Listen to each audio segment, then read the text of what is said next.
વાપીમાં તબીબના ઘરે લૂંટ કરનાર આરોપી પ્લમ્બરને સાથે રાખી પોલીસે ઘટનાનું રિકન્સ્ટ્રક્શન કરાવ્યું। અંદાજે 3 વર્ષથી પરિચયમાં રહી પ્લમ્બર લૂંટ કરવા પહોંચી છરીથી હુમલો કરી સોનાની ચેન લઈને ફરાર થતા પહેલા ઝડપાયો હતો। વાપીના ભાગ્યોદય સોસાયટીમાં લૂંટના ઈરાદે આવેલા પ્લમ્બરે 75 વર્ષીય વૃદ્ધને ગળામાં છરીના ઘા મારી ઈજા પહોંચાડી હતી, જે બાદ આરોપી બાલ્કનીમાંથી ટેરેસ ઉપર ચડી ગયો હતો, જો કે પોલીસે તેને દબોચી લીધો હતો। આ આરોપીને સાથે રાખી શુક્રવારે પોલીસે ઘટનાનું રિકન્સ્ટ્રક્શન કરાવ્યું હતું।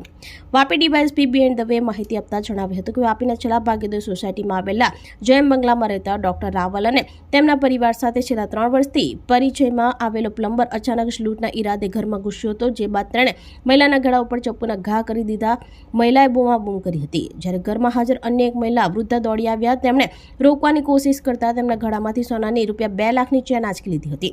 અચાનક બૂમાબૂમ થતા સ્થાનિક રહીશો એકત્ર થઈ ગયા હતા, તેથી ગભરાયેલો પ્લમ્બર બંગલાના પ્રથમ માળે પહોંચી ગયો અને બેડરૂમનો રૂમ બંધ કરી બેડરૂમની બાલ્કનીમાંથી સીધો ટેરેસ ઉપર છુપાઈ ગયો હતો। ઘટનાની જાણ થતાં પોલીસ સ્થળ ઉપર પહોંચી આરોપીને દબોચી લીધો હતો। તેના ખિસ્સામાંથી પોલીસે 2.5 લાખની સોનાની ચેન કબજે લીધી હતી।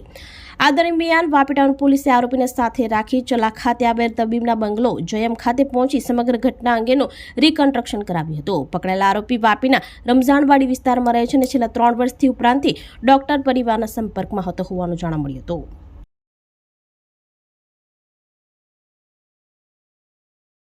વાપીની ચલા વિસ્તારમાં આવેલ ભાગ્યોદય સોસાયટીમાં સાંજે 5 વાગે એક લૂંટની ઘટના બનેલી।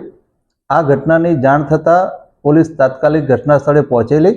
ઘટના સ્થળે પહોંચતા પોલીસને જાણવા મળેલ કે આ ડૉક્ટરનું ઘર હતું અને ઘરમાં ડૉક્ટરના પત્ની અને ડૉક્ટરના સાસુ બંને ઉંમરલાયક મહિલાઓ ત્યાં ઘરમાં હાજર હતી અને બંને ઇજાગ્રસ્ત હાલતમાં હતી। પોલીસે તાત્કાલિક એ લોકોની પ્રાથમિક પૂછપરછ કરી અને સારવાર માટે મોકલી આપેલા।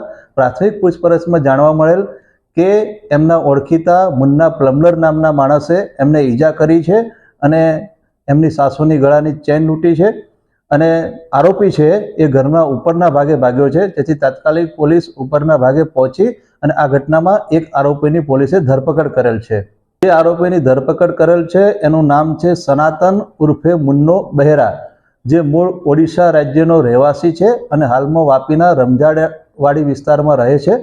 આપણી સંકલ્પ ન્યૂઝ ચેનલને સબસ્ક્રાઇબ અને લાઇક કરો, બેલ આઇકન દબાવો, જેથી આવનાર ન્યૂઝ અપડેટ્સની નોટિફિકેશન આપના મોબાઈલ પર સૌથી પહેલા પહોંચે। Like, subscribe and share the video.